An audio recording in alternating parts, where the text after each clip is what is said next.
What's up, everybody? It's good to be back. Thank you for joining us again. Today, I'm here with Jazan Exclusive. Yes, sir. How you doing? I'm good, my friend. Thank you for having us today. Yeah. Yeah, excited to have you here and just be able to sit down. It's been since when I came to Hawaii in 2020. You were one of the first artists who I followed on Instagram and then Thank you. worked with like Mecca, Astro, all of them, you know. So it's great to finally actually be able to sit down and interview you and work with you more. Yeah, but I'm excited. Yeah, so let's before go. every episode, what I like to do to give you who's listening or watching a little sample of who the artist is, I like to show some of their work so that you can get some understanding on a little context into who they are, and so hopefully that the conversation that follows has a bit more meaning to you, you know, and you understand them a bit more. For sure. So that's going to play right now. If you'd like to skip that and just get straight to the interview where we talk, that time code is going to be up now.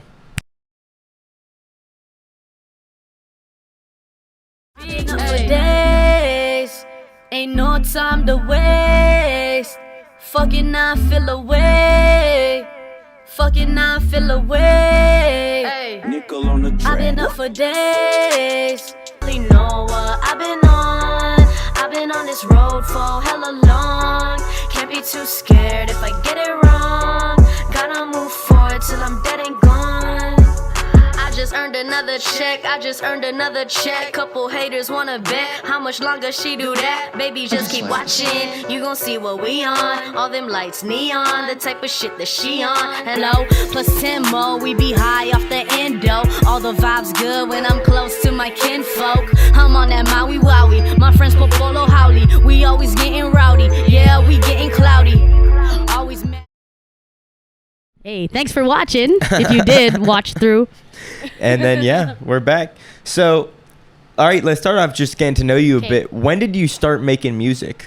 Yeah, so if I was to give like a concrete date, it would be summer 2009. I've shared this story often and a lot of times, but I'm glad to share it with you. Long story short, when I was the summer going into my senior year of high school, I was like, prior to that, I was like a church kid, sports kid, school type of kid, you know? Yeah. And so my church, like youth mentors, they recommended me for what they said was like a leadership camp at UC Berkeley in Northern California. Wow. Yeah, but I didn't know that, and I had to like write an essay for it. This is like early blog era, like 2010. Yeah. So I had to like write a blog. I had to like do all this stuff to get in, and I got in, and it actually turned out to basically be kind of like a sociology, ethnic studies, government, government action type of, I guess you could say, like learning about politics and stuff like that. So, and through that, we went to all of these different experiences, like going to Chinatown, learning about all kinds of crazy stuff that, like, lifestyles that people have, including, like, the LGBTQ community out there. And at nighttime, they told us that we had to pick an art form to kind of, like, you know, digress and talk about what we've been experiencing and stuff. Interesting. Yeah, so one of them was spoken word. We had, like, dance, music, arts and crafts type of stuff, but I chose spoken word because I always loved like rap and hip hop. And pretty much at the end, you know, we got to show like a showcase of our art and our learning to like the other youth in the program, and the supporters and in the little college area. And like once I experienced that first little like performance, I was like hooked. Like 20 of my friends just like cheering for me. Awesome. And I never let go of like that bug ever since. Yeah. That's great. Not many people get opportunities like that where where outside people are recommending you to be able to go someplace like that. That's so cool. So that really kickstarted it then. And when did it kind of change from spoken word into more music? I think just naturally, like ever since I was a kid, like my parents they were young parents when they had me. I'm in my early 30s now, and my parents I was born in 91. My mom was like pregnant with me her senior year of high school. Yeah. My dad just 2 or 3 years older out of high school. So they were like kids, man. So the way I always say it is that I really romanticize like the golden age of hip hop. And my parents, lucky for me, even though they came from like immigrant backgrounds and they were Filipino and stuff like that, and we're in Hawaii where hip hop is not really known. Yeah. But they grew up in that hip hop generation. Like my parents, like I heard Biggie through my parents, Interesting. Tupac. This is the era of like TLC, Yeah. you know what I mean? And R&B too. Like, so just naturally I was always around hip hop. Filipinos, like, we're known for being like importers of culture, and especially like you'll ask like any Filipino family, we do karaoke. I have hella uncles who DJ'd back in the day. My cousins, I don't share this a lot, so this is a good segue, but like growing up, my cousins, and like in a lot of Filipino families, especially back then, we would like do choreo for like family weddings, Christmas That's awesome. parties. Yeah. So, but I could for some reason I was like a little too young than all of my older cousins, and my parents didn't really want me dancing to like the hip hop back then. So I was just like such a fan, just watching Yeah. everybody, and my cousins are like getting in step in the afternoon, meeting at like grandma's house on the weekends, like just dancing to like B2K and sync and stuff like that. And so just naturally I was just always around it and watching my uncles host parties as DJs, and I could never like touch the stuff. I had hella cousins who breakdance. Like my dad can like low-key still kind of do some flares. Like this guy is like in his 50s, and my mom too was like just a young mama, you know, and she was like out in the club sometimes. So I feel like I always had that groove in me. But once I discovered like my voice, and then I discovered like putting it on like wax over hip hop, Yeah. it was kind of like over ever since. I've been Jazan like pretty much my whole adult life, Yeah. you know? Yeah. Huh. Okay, so what is kind of the difference to you in the impact of spoken word versus hip hop from your perspective? Yeah, that's a good question. I think that okay, well, I'll give you the short answer, and I'll give like a slightly like more in-depth answer.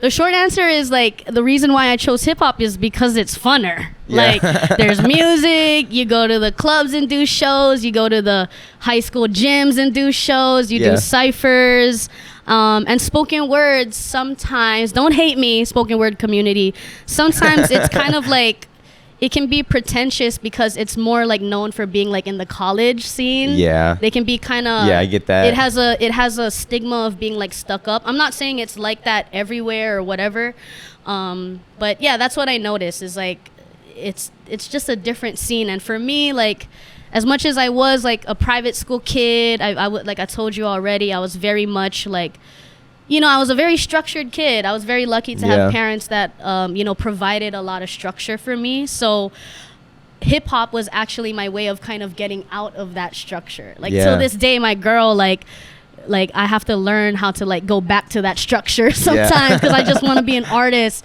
all the time now, you know. But that's really why I chose hip hop. Like I like the music.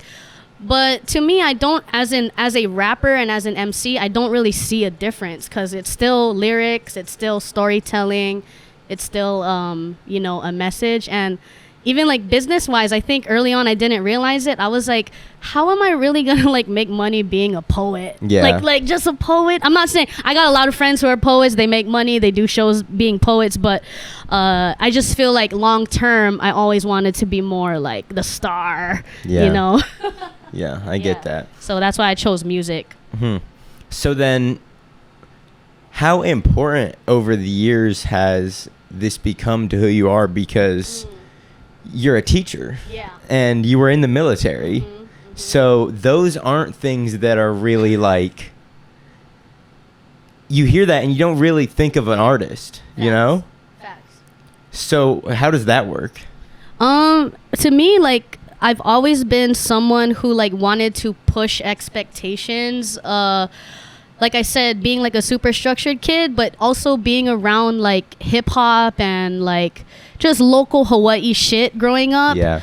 I always wanted to like push the boundary. Like I didn't like how like if you were a straight A kid, you just had to be that straight A kid. If you were an athlete, that means you kind of slacked in other ways. Like, no, I wanted to be. I learned a lot of that from like basketball, like playing basketball growing up. Like, you can be the baller who's like cool and doing fucking tricks and going to all the games and stuff, but you can be like the straight A student too. You can. It's the same kid. I was the same kid. I was smoking weed, playing ball, getting straight A's in school. You know, like you can do it all. And I feel that back then that wasn't really popular, but now with like social media and culture changing, I feel like more people are realizing you can be a soldier or you can be a Marine and you can be a videographer, you can be an artist and stuff. And on top of that, as far as my other jobs, like I'm an independent artist. Like what else, like what other skills do I have that I can use to monetize off? So I always wanted to be a teacher. I write in a way like I'm talking to people all the time. Like I like my music to be like I'm having a conversation with you. Like I want to share my story with you. And just I think that was just kind of a natural thing that came to me. It was a natural segue into my career, like after college and stuff. Yeah, and it's a good way to connect with students, especially like this new generation of students where they're very much aware that like school is not the only way, especially like teenagers that I know or young people I know now, like they know it's not just one way.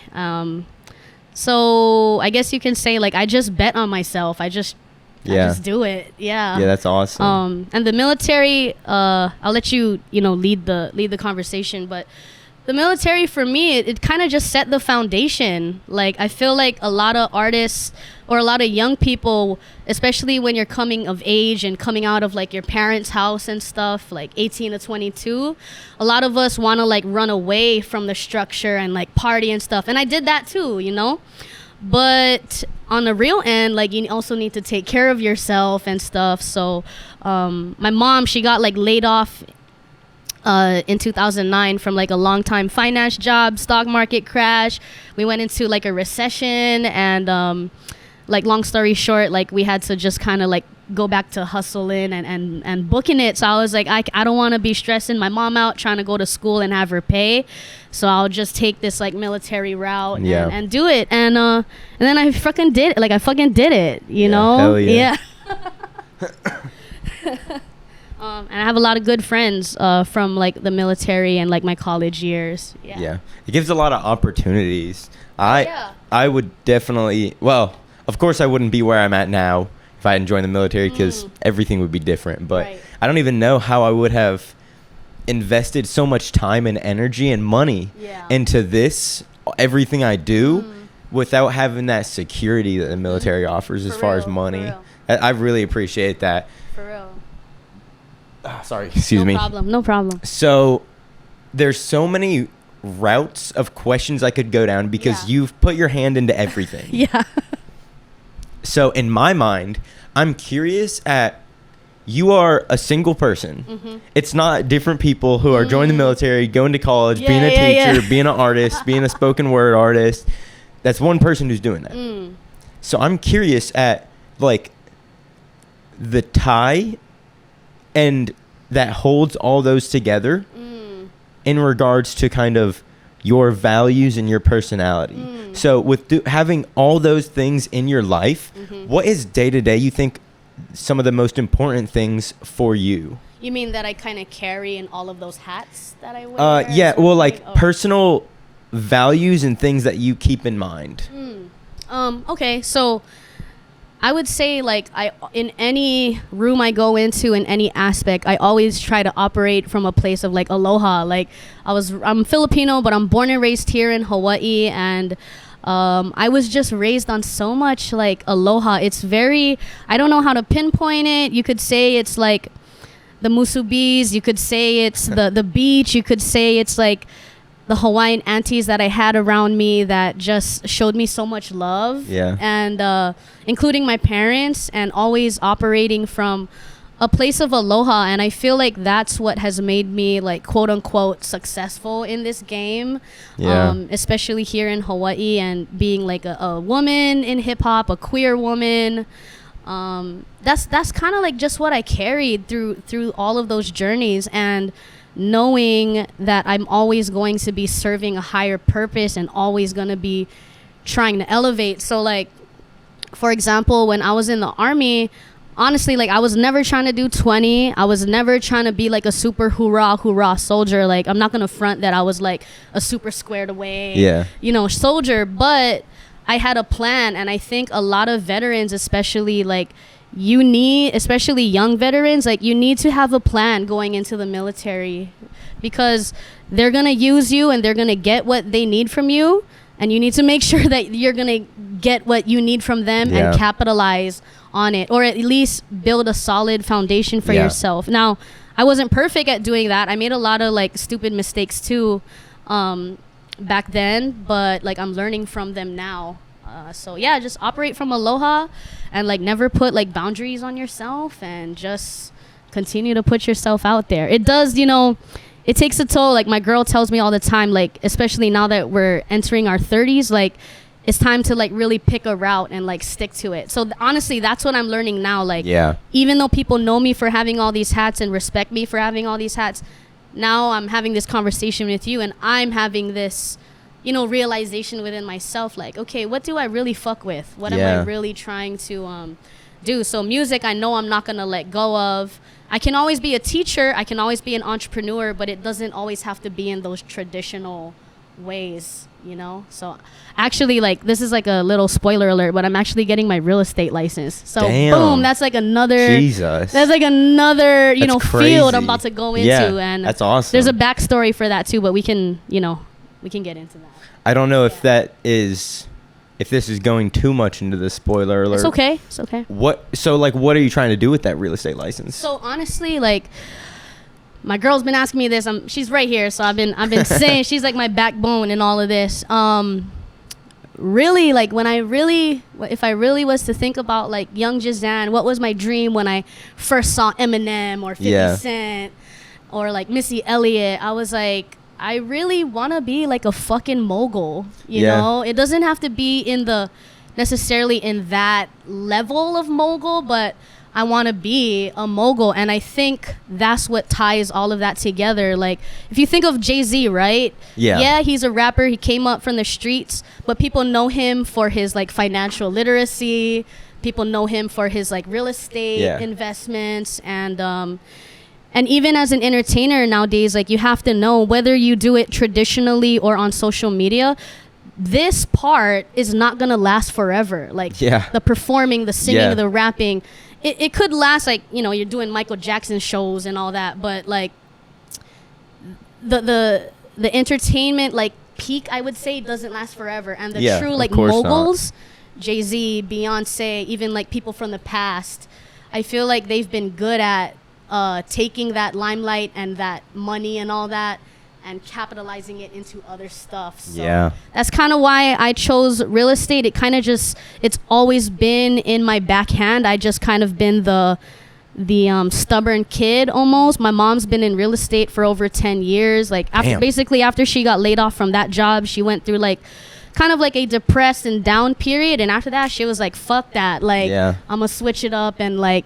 and start making this commission and stuff. And so honestly, like, I owe my little success is like nothing compared to like, I feel like what my mom has done. And I'm so glad she's in my life, because she's always like a benchmark, not to like compete with her, but just to monitor how I'm moving. And for me not to finally take that leap of faith with real estate, I feel like I would be blocking my own blessings. Like, artists should know how the real estate market works. Artists should know how to invest, how to save, and like other ways to like, make money and stuff. So that's kind of where I'm at. I don't want to be a working artist forever. As much as I love teaching, like teaching in the typical sense, it just doesn't pay the bills, you know? But there's other ways that I make money outside of like the traditional route of teaching, which we can talk about, but like, you can take it anywhere. Yeah. You know, it doesn't have to just be like within the institution, you know? Yeah. That's a tough game. Once you Yeah. start talking about translating a temporary skill and time and money producing Yeah. avenue Yeah. like this, or anything, because Yeah. so many in the creative field, you know, it ebbs and flows. So Big time. especially real estate. I've looked into real Yep. estate quite a bit, and I don't even know where to start with that. Yeah.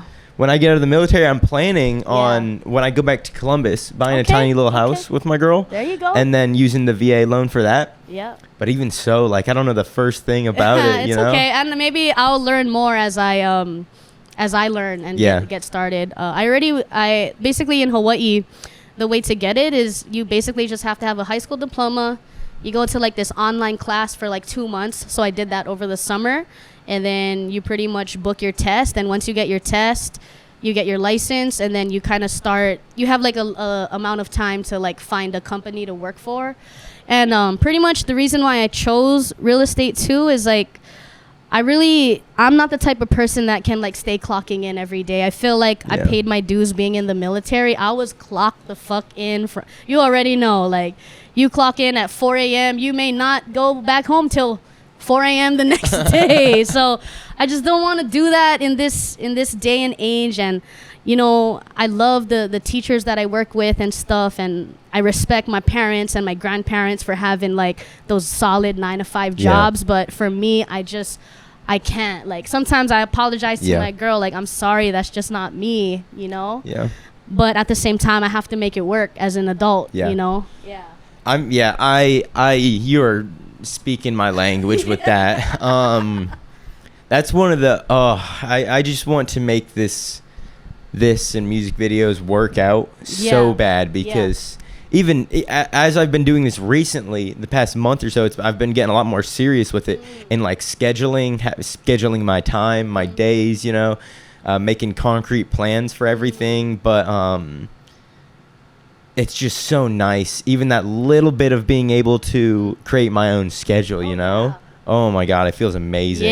Yeah. So it's about to be a hustle. It's not gonna be easy. I'm still a very small fish getting started in that. But like I said, I'd be blocking my own blessings if I don't tap in with my mom and tap in with her skills and her network. If I don't use the gift of gab that I also learned from like my dad and stuff. I don't know if You can finish the thought, and then I'm gonna reset it.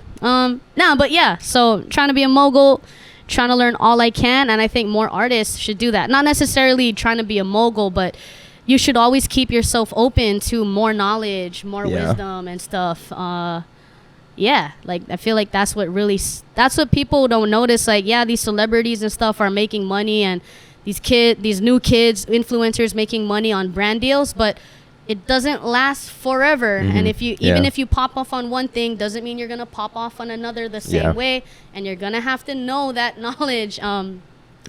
The one thing that after this, I'm gonna restart the camera, because if you're watching this right now, I'm talking, but you're not seeing me.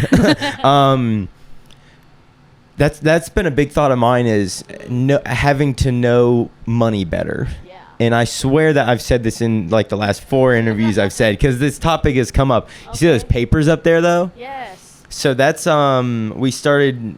With the military, they have like financial advisors you can talk to. I went and talked to one, and this lady is so smart. It's insane. And honestly, like I've done a lot of research, but I still didn't know. I wasn't improving, you know? And I felt like I could read stuff and I could understand it as I'm reading it, and then nothing changes. Okay. And that's why I always was kind of like, I can do it myself. But at some point I was like, all right, this isn't working. So I'm going to talk to her. She gave me great advice on tracking my expenses. I love that. But I'm always going to need somebody there who is actually smart with money, you know? It's like a real estate agent. For real. Yeah, they're considered, like, I guess, in their own way, they're also like financial advisors or financial educators. Yeah. Like you really just got to stay tapped into the knowledge. And that's kind of, because I've been working for about half a decade in various schools around Kalihi and downtown. So I don't know if you're aware, but like in Hawaii, we have I think the first, if not the second highest population of like English as a second language learners. That makes sense. sense. And then within that district, like Honolulu has the most. And it only makes sense because in downtown we have a lot of, you know, Chinese, Vietnamese, Micronesian, a whole lot of different kids just coming through, you know? And, you know, when you're coming up in like, you know, working class family, or you're coming up in an immigrant family, or any family who's like not super rich, basically, a lot of the times the kids, sometimes they lack the structure. And then when they lack the structure, they don't know how to be students. So I always take the approach like, yeah, I care about test scores and all that, but I'm actually a teacher that like actually cares about the student. Like I'm not the best, I'm not perfect, I don't claim to be. I'm still very young in that world too.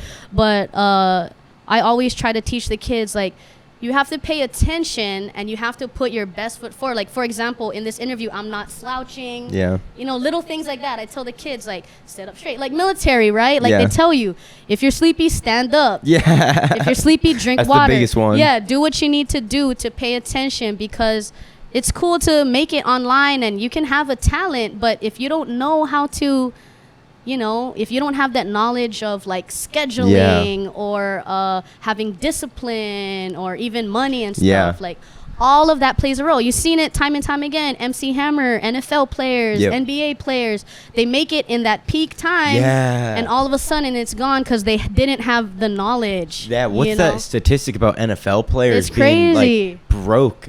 Such a high percentage being broke after they get out. It's not about making money. It's it's about actually like sustaining the money. And sometimes you might make the mills, but maybe you only live like $100,000 lifestyle. And that's okay. Like, you can live a solid life. Like, I feel like nowadays, especially with social media, kids are painted this thing that, like, if I'm a millionaire, everything is just different. But really, like, you can actually have those experiences, like traveling and stuff. You can have those experiences actually within your budget. You just have to figure out how it works. And as far as finances go, it's just like anything, like fitness, like weight loss, or even like your craft in art. It's something that you always have to work at. It's basically a part of fitness. Like everyone's talking about mental health, like financial health is a big part. Is. It really is. And we don't talk about it, but I'm glad it's kind of like coming up more now. It is. There's more access to it now, to the knowledge, to like the information of you need to do this. For real. It kind of sucks though that along with that there's also just as much of an increase of exposure to the lavish lifestyle type shit, where it's like you got to make money so you can live a crazy life. You know? Man, if you could live if you could be getting $1 million and living on $100K though, that $900K, if you could save that, invest it, whatever. Oh my God. All right, I'm gonna change batteries and everything, or get it plugged in, and then I have a question about education. Yay, and I'm gonna fill up my water again. And then at some point I saw some post or something like that where it was like a lot of times perfectionism is just a mask for procrastination. Like you'll see something, and I would do this, and I still do this, where I'll maybe start something, or I'm about to start something, and I think like, and I look at how much is wrong with either what I made or what I know I'm gonna make, and then I'm like, it's not perfect, so stop. And then it just stops. So learning to like love the art of like failure and learning. The practice of it. That was really important for me, and just and once, and then even more and more doing it, it just, after it became like okay to not be good at something, especially something I care about a lot like this. When I see like my biggest passion in life, when I see somebody who is maybe 5 years younger than me and killing it, 10 times better than what I'm making, looking at something like that, and where like maybe I used to be like, fuck, what's the point even? Whereas now it's like, that's awesome. And it's just happier. It's just living a happier life that way. You just gotta be a practitioner. I know I watch like a lot of podcasts and stuff too. So like I seen this I don't know if it was, I'm pretty sure it was like Will Smith on one of his like motivational YouTube clips, and he said that like if you think about what practice is, or like what a gym session is, like you push to failure. Like the point of getting better is to push to failure, fail, or go a little bit past your failure, and over time you keep doing that, you'll actually like practice is controlled failure. It is. Yeah, like even like the scientific method, right, is like the experiment is the controlled failure. I never thought about it like that. How just in little different arts, it's one of them, the purpose is reaching that point of failure. But in another practice, it just, I wonder why that is. Where in the gym, it's just, of course, you go to failure. Yeah. And then in other places, it's so much harder to recognize that. I wonder why. And I think with like society change, especially like kids nowadays, I don't know if you watch like Euphoria and shit, but like shit is always being shot. So I feel like this new generation, sometimes they're like detrimentally hyper conscious because anything is always like filmable. Like, so remember your goofy days of like, maybe you had a day where like you wanted to be creative and dressed up a certain way at school or something. Now it's almost like you don't even have the freedom to do that because everyone's gonna be like, and then you become a meme. Like, I am glad that that social media wasn't like that. Super pumping. Me too. Cause I feel bad for the kids who they just do dumb kid shit and then goes viral. Oh, I see videos like that and I just feel so bad because they're like, just being a kid. We grew up in like the jackass days, right? So now it's like everybody is a jackass. Like, now it's like forced personality. Like forced quirkiness. Like, oh, I'm this way because I don't know. Like, I'm this way because I'm this way. But it's like, are you really, or are you just adopting that persona because that's what you think is like cool or something like that? It's crazy how much the world changed in just a matter of 10 to 20 years with social media, with electronics, and then moving into social media, mass communication like that. It's insane. It's wild. It's really changing, but that's why, you know, we're here to give that real, and we're still practitioners of all this art. Like, we're still practicing. I think that's one thing that has kind of continued to make me somewhat of a staple in our scene out here is like, I've just been consistent. Like, and even like somebody who is like trying to go, I watch like college basketball, so like people who are trying to go like D1 or NFL, NBA, WNBA type stuff, like a lot of it is actually just staying the course. It's nothing crazy. Like, I haven't done anything super crazy. I've never been like super viral. I haven't had like a big feature, so like I haven't performed at like the biggest of venues or had the biggest crowds.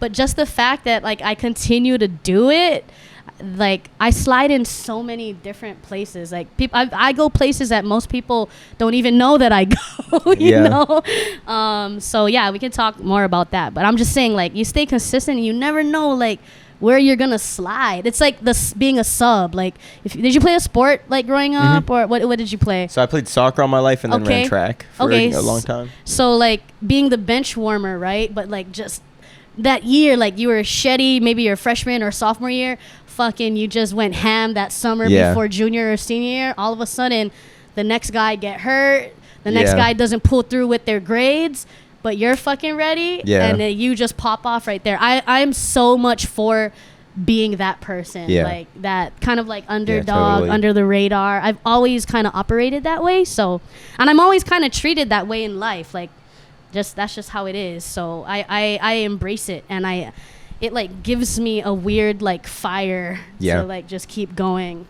Yeah, that's really all we have is just who can learn to be consistent and have consistent growth. You know, because it's like you were saying earlier, how the spotlight's only going to last for so long, especially if you get that spotlight and you aren't ready. You see so many examples in the past 10 years of people who got an insane jackpot spotlight, and then they weren't ready for it. They didn't have the practice, so it kind of destroyed them. You know? Or you lose your purpose. You lose why you do something, or you let the world dictate everything. You know. Yeah. So, yeah. There's been a few people though who have got that that 2010 type viral stuff, and then who have been able to come back from it or keep it. What's it, like Boot Gang? You remember him? Him. He like collapsed. You know. Yeah. He nosedived. Yeah. But he's coming back. He's doing good now. Okay. He goes by he makes music under his actual name now, John Gabbana. Okay. He stopped doing like dumb shit. He worked on healing himself, stuff like that. And he's doing a lot better now. I'm all about like reinventing yourself. I feel like now that I'm getting older, like there's really no limit at like what I want to do, and there's like eras to everybody's life. So like don't like judge yourself so hard. Yeah, that's a whole topic that we could go into. Is not judging yourself hard and just not being so hard on yourself. Yeah. We could talk about that for hours. There's just so many different aspects that go into that. I always say like I have like J. Cole says like he feels like he's like the middle child in the industry. I feel like my generation or maybe our generation are kind of like the middle children in this like social media age. Like we kind of remember the old stuff, but we kind of also fuck with the new shit too. And we're just like growing with it, and so like I don't know, you just gotta like use it to your advantage. And yeah. So the question I had right before I replugged my phone in and switched the batteries and everything, the question was on education. So you mentioned before the break, you were talking about being a teacher. Yeah. So what popped up in my mind was, what is your philosophy on... Let me preface this first, so the question makes more sense. Okay. Right at the beginning, when you said you were a teacher, because I wasn't sure before I met you. Like now, I wasn't sure if you were a teacher like or you just worked in schools. Yeah. So when I heard you're a teacher, my first thoughts when I hear the word teacher is like, not paid well. Yeah. Stressful. Yeah. Long hours, and then dealing with like kids who don't want to be there. Yeah. Kids who don't have a lot of, it's tough. Facts. All of that is true. How do you,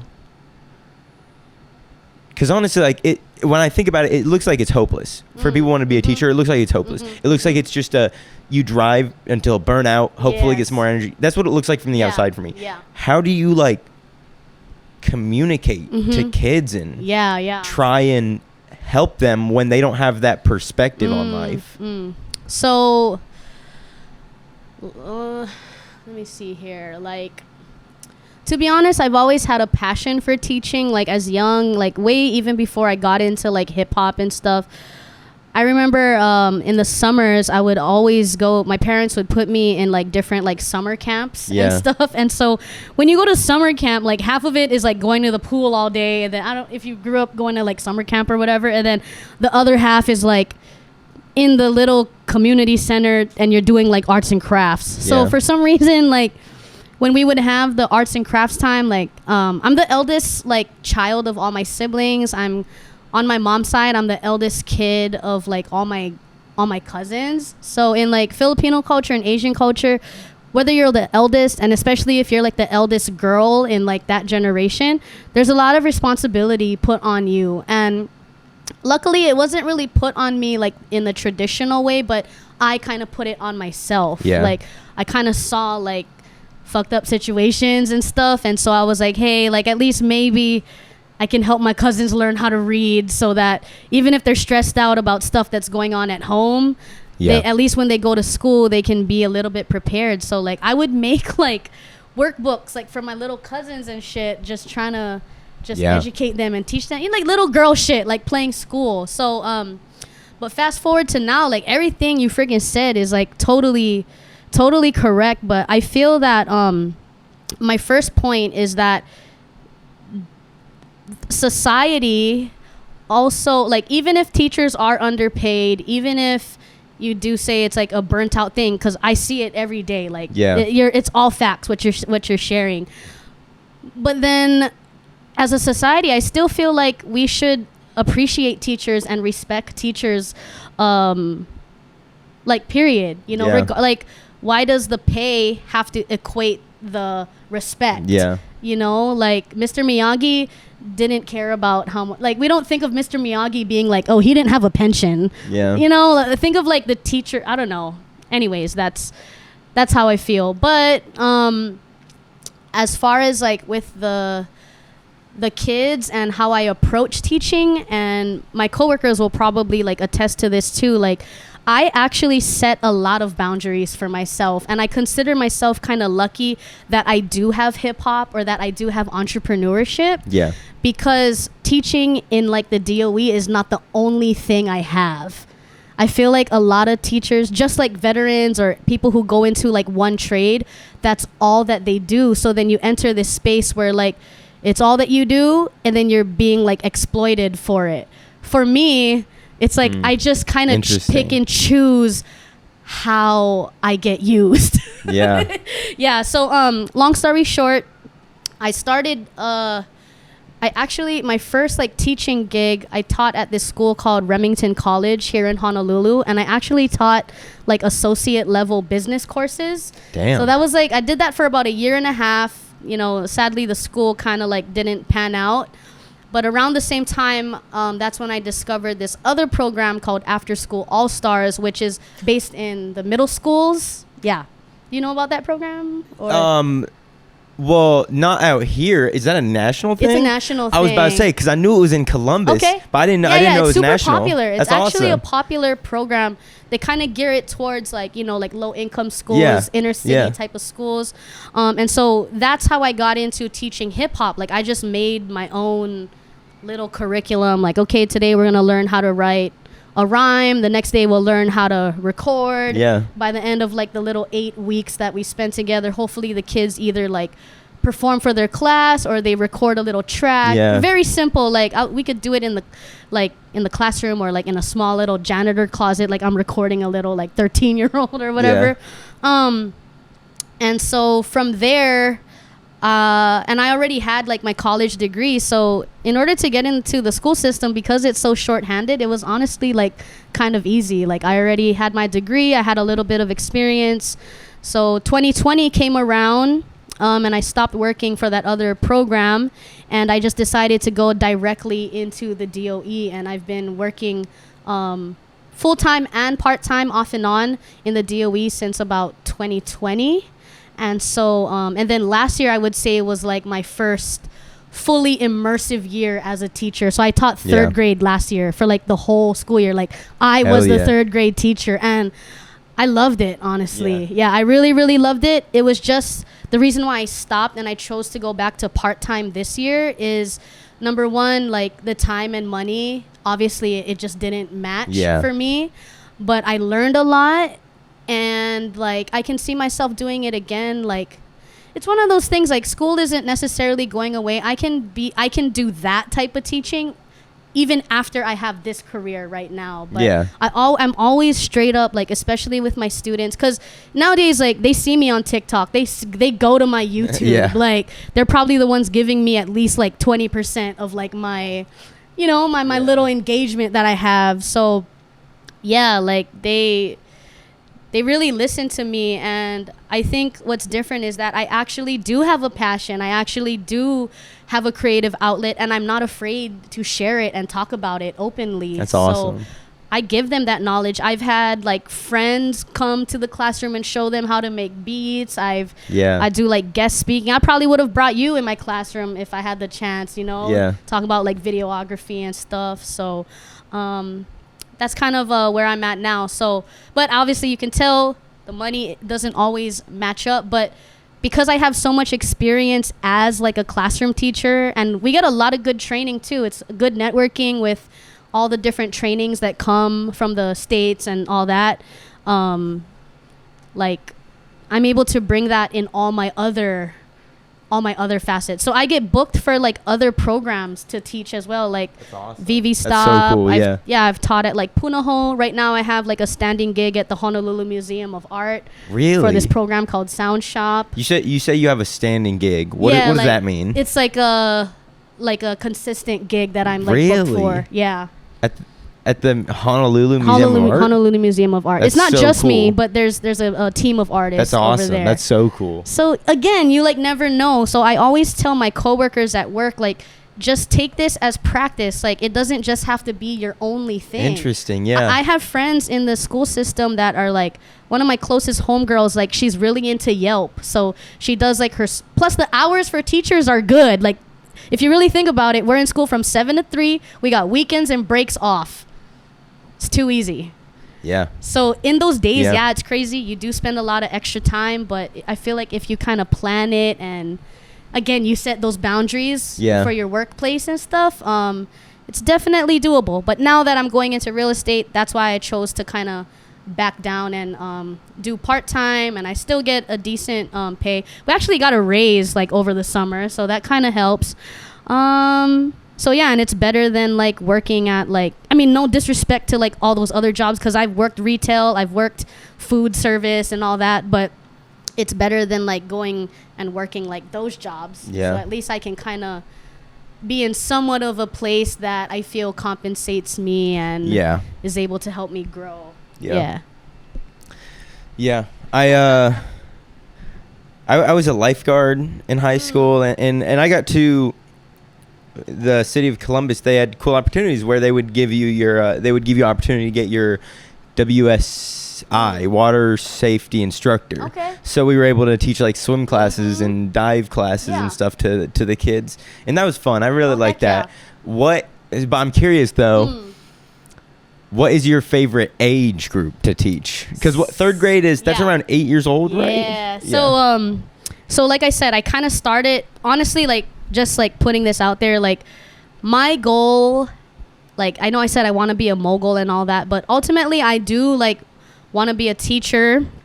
I want to educate people and stuff, but I actually, like, I love hip-hop so much. I care about my culture so much. I care about education that eventually I kind of want to be like a college professor. Yeah. That's kind of like, after all this pans out in like my 50s and 60s, that's like when I'm in like my That'd be awesome. my Mr. Feeney years, I'm going to like transition and I'm going to be like a lit like college professor at some point. And that sounds so fun, because at that point, working with kids is awesome. You know, kids are cute, they're fun, but then at a college level, you're really able to teach the in-depth with people who are mentally, physically, emotionally mature enough to be able to interact with you, put effort into learn it, you know? Yeah. So That's awesome.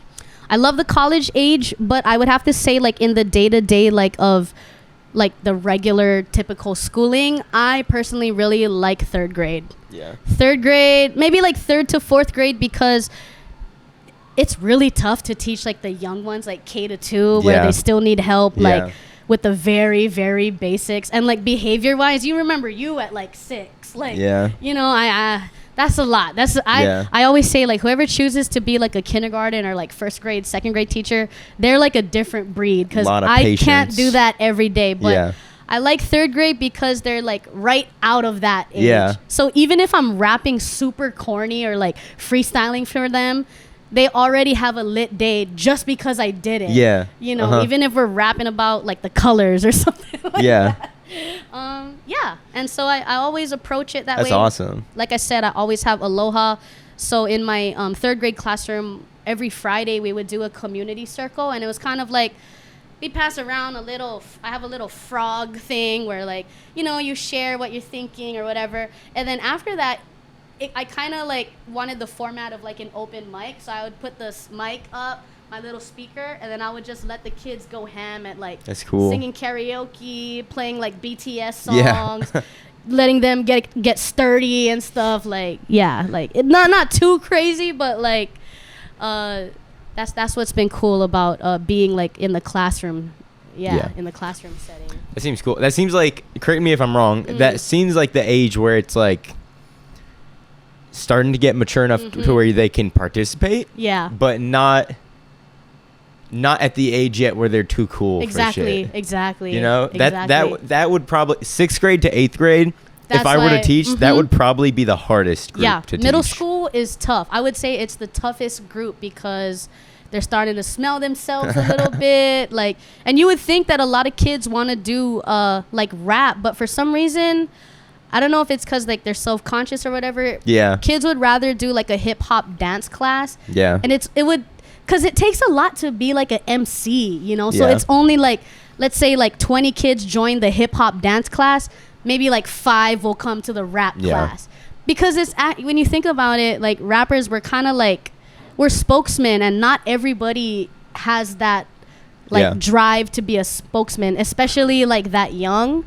So that's what gets kind of tricky about doing the hip hop like rap stuff. But I'm very blessed. Like, I get booked at different places and programs to do the hip hop stuff, and I also do hip hop financial literacy. So that's so cool. Yeah. That's awesome. Yeah. Combining those two, that's so valuable. That's awesome. How would you suggest getting involved with something like that? Being able to teach what I know. You know, like volunteer what I know. Yeah. Volunteer. I mean, honestly, especially in Hawaii, personally, I feel like you should get paid regardless, because a lot of places, especially when you're just starting out, they expect you to like just come in as a volunteer. But after a while, that shit gets old, you know? Yeah. So I would say, this is just my personal like opinion, but as long as you have a college degree or like you're kind of getting a college degree or whatever, if you work part-time in the DOE, it's a pretty good part-time pay rate. I don't want to say what it is. You guys can look it up, but it's a pretty good part-time pay rate. You work like 20 hours a week, and I would say just do that to get your practice in the school. And then just like in any job, like one thing that I've done in all of those sectors of my life has just been like networking and getting to know people. And not everybody is going to fuck with what you're doing, but you find who will, and you can get involved like that. But there's a lot of volunteer opportunities at like after school all-stars, boys and girls club, even like churches. Like churches need activities for their youth groups. So if you want to like bring in music there, there's actually a lot of different ways to do it. Yeah, that'd be cool, because one of the I've been trying to better myself as a person, you know, and I feel like a lot of that is I try to donate financially, but realistically, I can't really right now. You know, I just don't really have. I'm trying to fix my money, you know? Got you, so got you. You doing it. But the one thing where I can't like make excuses anymore is my time, you know? So I feel like I've been trying to, I would like to find a way where I don't like want to pursue teaching, right? But I would love to something like that, like a VV or something like after school all-stars thing where I can maybe volunteer my skills with this. They would love it. All of those programs would definitely love you or someone like you with that skill set coming in, because the kids need, especially now, like the kids need real life experience. And I feel like a lot of times, and this is like no knock to any like teachers or whatever, but sometimes in that world, sometimes that's all they do. So you come into a job where like your main job is to obviously teach the kids, but if you're not connecting, if you're not relating, your knowledge is like secondary or tertiary to the kids. So I'm not saying you have to be like cool or whatever, but you should be relatable and having like a certain connection with them. And I feel like that's what I bring to the table. Like I speak their language kind of thing. I'm at least familiar with what they're into, and so we can make that little connection, and it means a lot. But those after school programs, man, you just tap in if you really want to. There's paid opportunities too. You just have to kind of find what you think is best for you. So my thought is, a lot of the people who see this are going to be, because I have a very small audience, it's really just people I know mainly. A lot of people who see this are going to be artists or creatives of some type.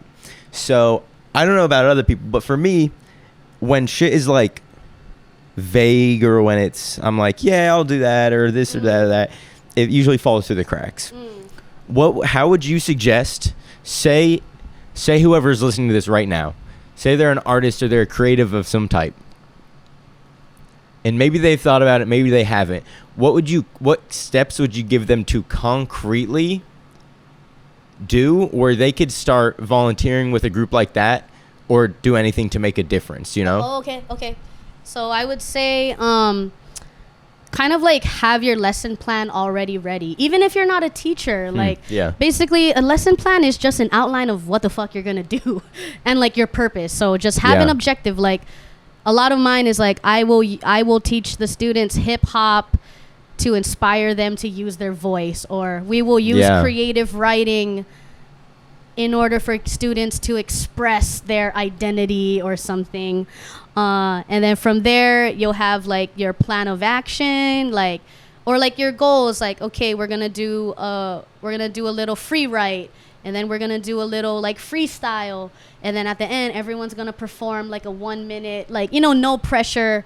That's generally how I've seen like most kind of like rap and hip hop workshops do. And it helps a lot. Like this goes for any gig. Like if you have like a written plan already, it's a lot easier to pitch. And because hip hop already kind of has a negative stigma of being like unprofessional. If you come in with that, and I feel like that's what set me apart too all these years, is like I already come in with that mindset of like being a businesswoman. So I'm very, I stay up on that type of stuff. So and do your research. So do your research, make your little plan, even if it's not perfect, present it to the group or whoever is the leaders of that group, and then somehow and then the best way will just be to do it for free, execute it, and the kids and students will dictate how popular it becomes. That's awesome. So if you're listening to this right now, if you have, even if you've never thought about that before, you could make a big difference in some kid's life, maybe, For real. If you're passionate about something, chances are somebody else is too. So you might be able to help some kids with that or something. Heck yeah. It's a good way to give back, because what's crazy is I've experienced situations where, remember when you were a kid and you come home after school and you watch like MTV or BET or like music videos or something, and you're like just tapped into whatever Lil Bow Wow is saying on the TV or whatever. It's crazy because like now that I'm doing more stuff, especially during like the pandemic, and I was like live streaming a lot, even if I don't have a lot of like viewers, a lot of these kids would like tap into like my Instagram live, and I'd be like, and they'd ask me like, are you going live today? And I'm like, so you really care about seeing me after school? I asked them like, what did you just do just now? It's 2:30. Like, what are you up to? And he's like, I just came home and I went on your Instagram. That's and awesome. I was like, that's crazy awesome. Because chances are, especially a lot of the kids in the areas we're in, they'll probably not until maybe later in life get to meet a Drake, a Beyonce, a BTS, but they can meet Chase, who does maybe not, he's not at that level, like how I told you before. Like I always say to the kids, like I'm not like Justin Bieber, but I'm like a little under Kalohe Kai, if that makes sense. I'm just like a little local sensation, but with like hard work, I'm trying to like grow. And we always also teach the kids that there's so many views of success. It's not just one way. I saw this post the other day, like, what if you could make beats what if you, like, let's say you worked at McDonald's or whatever, and you took that McDonald's salary, but you were making that same salary off of making beats. It's not much, but it's coming from your passion. Like how does that open so many doors and possibilities, If I could make a McDonald's salary doing this, I'd be the richest person in the world. Right. That'd be awesome. That'd be so cool. Yep. So with teaching, with music, with all that, where do you see yourself in like 10 years? That's a really good question, and a question that my girl has been asking me a lot lately. So it's like I've been prepared for this conversation on wax, like getting it recorded. I would say some concrete things is like just it's more like personal goals for me. Yeah. Like I definitely want to have some type of like real estate home, whether that's a home for my family or an investment property, something along the lines of that. I definitely want my brand and music and social media to grow. To be honest, it's really hard to say what that's gonna look like, but I do want to reach, like, I guess you could say at least like some sort of like verified status, only because I feel like I have a lot of unique value to offer, and I just want to like, that's what I want to reach, because it's a lot easier when you already have that. And then since I already have all this other foundation, I know it's just going to explode like even more. On top of that, I want to be like traveling freely. Still, like, you know, I'm still a working class artist. So when I go on tour, it's me funding that, or it's me and my girl funding that. And yeah, I just want to be able to kind of just be more on my path, as like I said, like being like a mogul. Just in all aspects of my life, I want to elevate, and I want it to fully come together. Because right now, this season that I've been in, it's kind of like some things have been hitting, and then in other ways it has not. Yeah. And that's part of the game, but I want to be better and at that next point. And I think those concrete goals, like buying a house, having a business, having some sort of real estate investment, that's at least going to set me up so that I can do this more. I think when I first got into, I'm always about like being a practitioner, but sometimes as artists, we can be like practitioners to the death. Like, we're going to do this, we're going to do that, we're going to do this, we're going to do that. But I want to kind of like hone in, and and so even with music, like in the past like few years, especially in the pandemic, I pretty much kind of chose to like not break away, but I kind of stopped doing my little blog that I had. I had a little podcast, and I kind of stopped that because I really wanted to focus on the music. And I think now that I have been focusing on the music, now all these other ideas, I can kind of revisit them with like a clearer head, you know, with more experience. Yeah. So then what would you say right now, with all the projects you have going on and everything that you're being a practitioner in, what are you having the most fun with right now? Dang, I would have to say like, and I'm glad, because this is like my art, you know, it's still the music. Like through all these ups and downs, and like with business and all that, like I'm so glad that I always still fucking have music, like through every up and down, when I have bad days at work, or when I feel like social media isn't hitting, or I feel like my paychecks aren't hitting, like I still like put that in the music. And I don't take that for granted, you know. I feel like we're in this age of like being able to make music so fast, and I'm not, you know, judging anybody, but like in the era of like trap and stuff like that, I feel like we kind of lost a little bit of like the passion and vulnerability in hip hop and in music. And I really, outside of like just talking about relationships, like I really want to talk about, you know, shit that made me a fan of people like Eminem, J. Cole, all the artists from like back in the day. Like I feel like they really shared like their story and their vulnerabilities. And I like to say I make kind of like inspirational, motivational music, like talking about overcoming. And I feel like that's a segue to just, you know, help people like better themselves. Like I'm not saying like trap or gangster rap is wrong or whatever. I'm just saying that there's already so much of that. And I feel like I have something a little different. It's kind of like a reminder of like the old vibes mixed with like the new vibes kind of thing. So, I feel like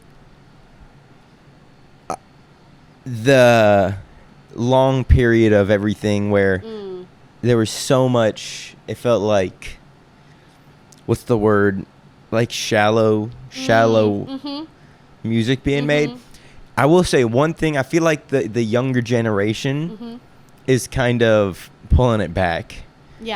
And I feel like maybe it was social media being younger and newer, to where it was very superficial, and it was just what can get clicks and what can get views, and who were the first major people successful through social media. But I feel like now that the younger generation is kind of grown up with social media being there their whole lives, I'll see shit on like either Instagram or TikTok or YouTube Reels or whatever of younger artists who have been born there, to where it's almost like maybe when social media started becoming a thing, it was like, yeah, you have your life and then there's social media, and you put shit on social media, where I might be wrong, but in my eyes, it's like the younger generation's life is intertwined with social media, you know, to where it's like it's more authentic. It feels like from the younger generation, you know, to where there's not that barrier of you have to be a certain way on social media, which maybe a generation that was born and then went into social media, they didn't really understand. I don't know. I think what I would add to that is like the newer audience, especially like we kept talking about like the TikTok audience, they're not so big on quality as like when we came up in like the early YouTube days. It was all about like 4K everything, getting the nicest equipment. And nowadays it's almost like how you said, people are going back. Like I personally like to use like the retro filters on my videos and the little graininess. And now people are kind of going back to like buying webcams, buying like, you know, other handheld handy cams from like back in the day and just using it. So yeah, that style is definitely the taste is coming cool back now. because it's too clean almost. And now the kids like want something a little bit more raw. I have I have two filters on this camera right here. That is your camera. Okay. The very last filter is called a oh wow, I can't believe I'm blanking on this right now. It's all it is a filter that it makes the image softer, because it's a good camera and it's so sharp and crisp. Yeah, it's like digital cameras are so crisp that it makes it softens it a bit to make it look just a little bit more like film. I like that. You know, I like that.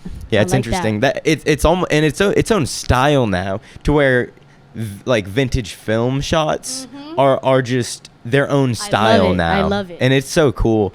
Yeah, there's an artist in Columbus. Well, not an artist, an artist, not music artist, but an artist nonetheless, who does photography all on film. And I've wanted to work with him for a while. We talked about it, but that's cool. Never made it work. Yeah, because it looks so cool, just so unique, you know. It's just so different, and I feel that, especially like even in hip hop, you'll see like older DJs from back in the day talk about like you should go back and learn the analog, just because. Yeah. Like not even for any purpose, but more so just as like lovers of the craft. Like, go back and learn. So I'm also trying to like, I have some friends who are like going back to try and record analog, or like I even have friends, like some cool content they put out is they record a live version of their live show and then they put it out. Like for example, like what if you could hear Tupac's like underground show from like 91 before he was like Pac, like, and you could put that on repeat, or you could hear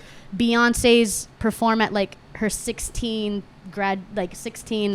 party or something like that. Like how cool would that be if you could hear that, you know?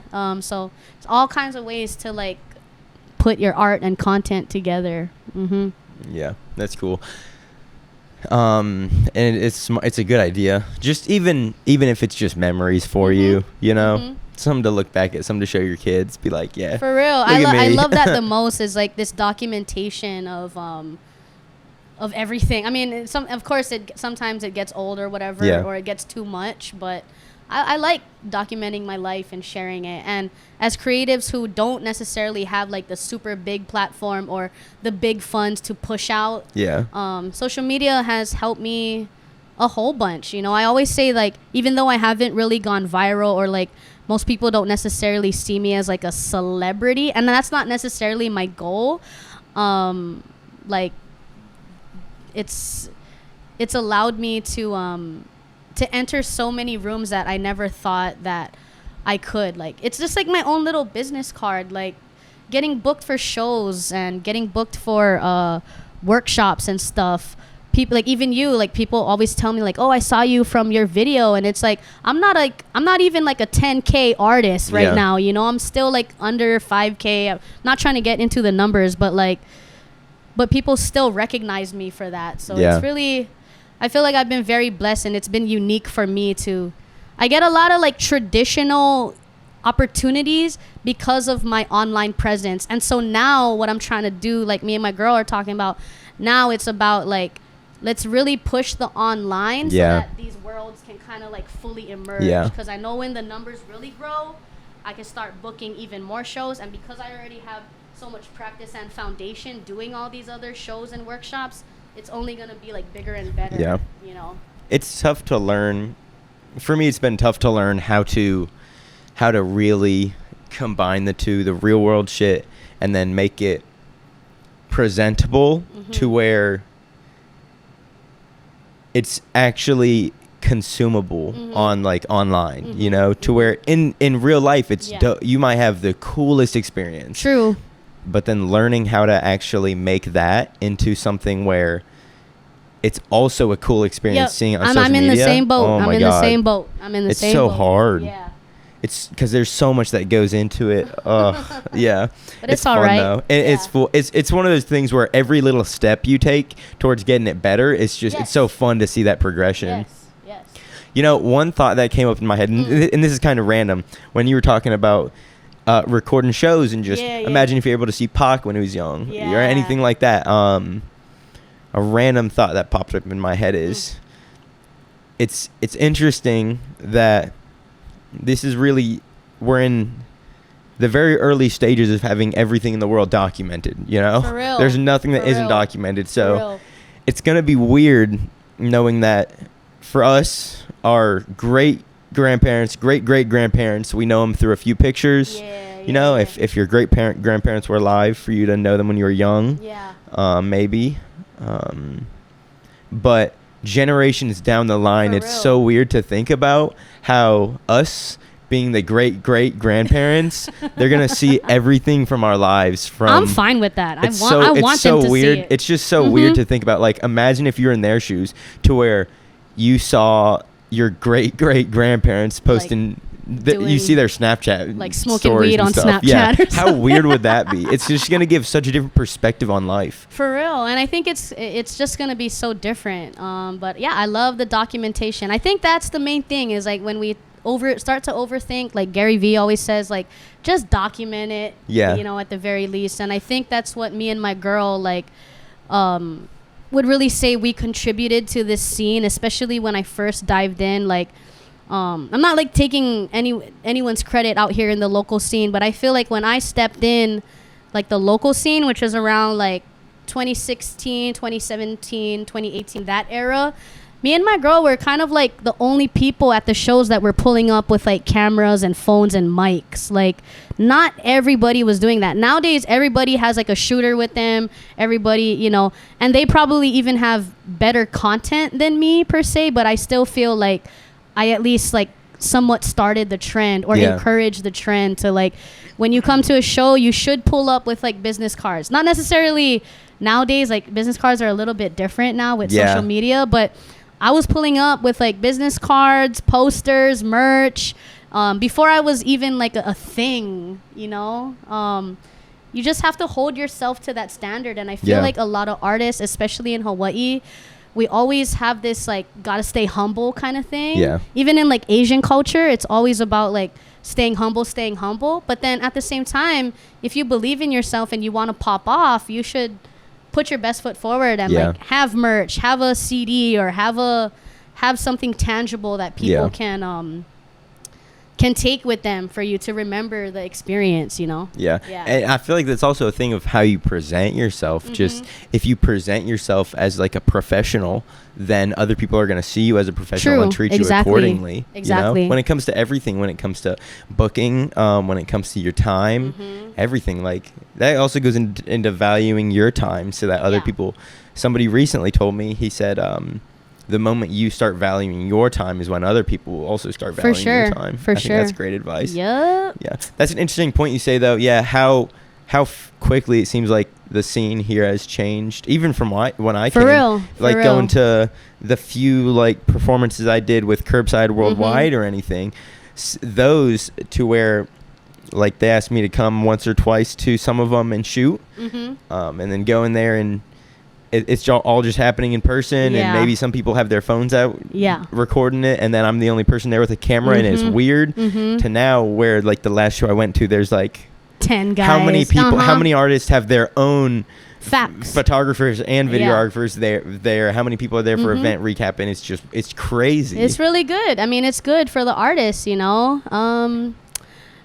Yeah, I mean, there's more I could say about that, but I think we can leave it at that. It's crazy how fast everything is changing to the social or the social media aspect of it. For real. It's really, really changing. Yeah. So with all of your history working in this field as far as music goes, and in educational field, your own education through college and then time in the military, all that, what would you say have been some of the toughest like struggles you've had to go through to get where you are now? This is a great question. And again, thank you for your time. I know we've been shooting for a while, so thank you again. But big struggles, bro. So like basically I would say that so I graduated. Let me just like share some stories. So after I started that spoken word thing in 2009, joined the military the following year, and then I went to college the following year after that. My college years, I put myself out there performing for my school's like talent show, which was actually held at Hawaii Theater every year. And then in 2017, which was like the fourth year that I would have performed, or that I did perform, I was actually like called back to be like one of the like headlining acts. Yeah, so that was really cool. It wasn't really like a hip hop show, but it was still a good platform for me at the time. That's awesome. And again, like you miss 100% of the shots you don't take. So I take all kind of crazy shots, like not drinking shots, but like in my life and in my business. And so honestly, I would say from 2015 to 2019, I was riding a really steady high. Again, this is right before pandemic, right? Yeah. So I'm performing, I'm starting to teach more, I'm starting to build my business, I'm blogging, I'm doing like videos. I did some interviewing and stuff too during that time. And then it all kind of culminated with me and my girl going on tour to the Philippines. And that was kind of like the peak of that. Yeah. I would say that era. We didn't realize that's what it was going to be, because the following year, the world shut down. Yeah. So we slid in there like right on time. But after we came back from our tour, like honestly, like not a lot of people know this, but I feel like I can share it since you're asking. Like I went through like a really bad like financial dip. Like right after the tour, I was like super high on everything. And what was crazy is that 2019 was like my most booked year. Yeah. But for some reason, it was also like my least, not necessarily my least paid year, but just my most like stressful financially. Yeah. So there's the way I explain it is there's 52 weeks in the year. That year I did 52 shows. So that Damn. means if I even it out, I did a show every fucking week. Jesus. That's that year in 2019. That's insane. But there was just certain decisions I made, certain foundations and knowledge that not necessarily that I didn't have, but I didn't like properly execute. Yeah. And I took me and my partner took a really like crazy personal loss during that time. But what was crazy right after that is because we kind of went through that period in 2019, by the time we were already climbing out of it, the pandemic hit, and I feel like we were prepared almost. It was almost like God kind of like knew, like, you need to get prepared because this next season's about to be crazy. So we're going to let you go through it during the last year before the pandemic. And then in 2020, we were actually able, like, shout out the refund checks. I'm just saying, like, I mean, not the refund checks, but like the little, what do they call it? The stimulus checks. The stimmies. Yeah, the little stimmies and the little extra government, like, those are something nice. about Those are like real everybody. nice. For some reason, like depending on like your pay, people got a bunch of like kickers, a bunch of like I don't know what happened, but somehow there was like some sort of more money, and so the following year we were able to kind of at least not perfectly, but at least get out of our hole and like set ourselves up a little bit better. And honestly, that's kind of the new season that we're in. It's still a struggle. It's still tough, but just like you, like getting your finances together, like we're kind of in that we're in that mode now. So that was one of the biggest like struggles I've experienced, like on a real life experience Yeah. type of stuff. Yeah. So take care of your money, you know, and never, especially as like independent artists, never underestimate like your 9 to 5. You know, I used to be like, fuck a 9 to 5, fuck all that. But at the same time, sometimes you might be in a position to need that, you know, and it's always like, what if you could be making money, and so that when you do your music or your art, you don't have that pressure. Because that's how I was operating before. I was like, I'm going to just struggle. I'm going to just do it. But then I'm like starving or something, you know? And I didn't want, me and my partner especially, like we couldn't like live like that anymore. So we just had to get it together. And it still takes till this day. It still takes a lot of like pride or like ego pushing down to even for you, like to go to a financial advisor or like to have that conversation with your girl, like, you know, it's okay to like think about the future. I'm all about like live young. I always like it. I keep mentioning my girl because she's with us, but like I'm the type of person that like if it really came down to it, I'm like surfing couches and being Jimi Hendrix. Like I just wanna perform, and I'll just crash out somewhere and I'll be good as long as I keep performing and like staying on the go. But actually, you know, that's not very healthy, and it's not very super realistic. It's not sustainable either. And it's not sustainable. So you gotta, in this day and age, what I love about what I see now in like the vlog and TikTok space is like there's a lot of mental health. There's a lot of like, I watch a lot of like people who journal or people who do like cleaning TikTok, and it's like all for mental health, like keeping your safes clean, keeping a nice schedule, having a calendar in your room, to all these little things that you think in school or when you're younger, you think these are all like things that are being pushed down on you, but actually it's good to have a solid paycheck. It's good to have a decent spot to live in. It's nice to have all the tags on your car, like you know, we can't live like, you know, we can't be riding dirty forever. Like I don't want to be riding dirty in my 30s, like you know. So I'm all, you know, like I'm all about like partying and stuff too and having a good time, but it's a lot funner when you can actually take care of yourself, you know. That the finances is such a big thing, especially like getting out of the military in a year. It's you gotta plan for that, bro. And there's such a big question of, because right out of high school, during the military, it's like, how much do I pursue of trying to go into this full steam, and then like how much of my time and energy do I devote to stepping away from this to make sure I have the money for good real. with a 9 to 5. It's like, I don't know. It's a struggle. That's for each person to go through. But I always say that if you really love it, you're gonna find a way to do it. So don't overthink. My girl tells me that all the time. Like when I start overthinking, she's like, we're not there yet. And through the military, through school, you were always making music. So how is that gonna change when you get another job? And if you really fucking love it, like you're gonna make the time. Even if you have to work a graveyard shift, I know you'll do it because it's something that you care about. You know, there might be growing pains along the way or hiccups, but you're gonna do it. You're gonna do it anyway. Like, you fucking watch like Beyonce's homecoming video where she like performed at Coachella. Like, you think celebrities and entertainers like dieting for 1,000 days? Do you think they like putting their body in stress? And maybe the part of them does. But in the thick of it, it's really fucking hard, which is why they're the GOATs. Like, for real. Like I don't know. We're a little bit spoiled like in this social media age. Like we want everything to just happen because we feel we deserve it. But actually, like, the greats are really doing it at a totally different level. It's like Michael, Kobe, you know? You come to the practice at 5, he's there at 4. He's already worked out at 3. Like, it's crazy. It's really crazy. Well, start wrapping it up. Thank you so much for your time. It was a great interview, for all the knowledge and everything. Damn, it was kind of serious. Like, we got into some good, you know, adult topics.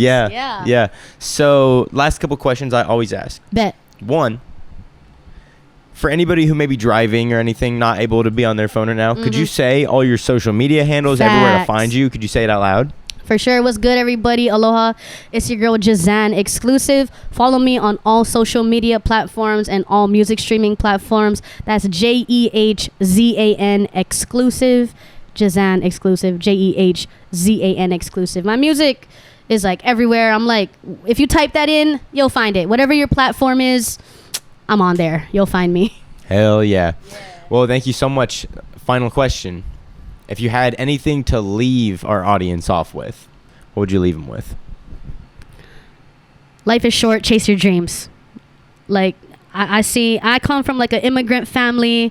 I come from a working class family, and I watch my mom and my dad and my grandparents like struggle and hustle through life. And again, I'm very blessed to have my mom. Like, she's kind of like my pinnacle of success, or like my blueprint, you know, to make it. And the only thing that separated her from everybody else that I witnessed is just like her determination and not caring so much about the world. I totally believe like my confidence also stems from a little bit of like delusion. So you know, you gotta balance it, of course, but like life is too short to care what other people think. Life is too short to put like barriers on your own self. Like, the world already puts barriers on you, so why do that to yourself? And I think what people see through my music or through my social media, or if they watch my videos or through my journey, is that I just continue to like fucking do it. Like, I might want to do something totally different. Like, I don't know. Life is just so short. Like, I want to try experience things. I want to travel the world, and like I want people to like stop putting barriers on themselves and get out of your own way. So just don't think too much. Life is short. You're not guaranteed. So I want to at least go into this world every day saying like, oh, at least if I passed, I did something that I love that day. Yeah. You know? Yeah. Huh. Well, sweet. Yeah, thank you so much. I appreciate all your time, Jehzan. Crazy. It's great to be able to sit down with you and meet you everything. Bless, bro. Finally, after 3 years something. Yeah. It's great to be able to sit down with you. And if you made it this far, thank you. Appreciate your time. Stay safe. Drink water. Enjoy the rest of your day. Mahalo. Take care, everybody. Bless. Easy day. Hell yeah.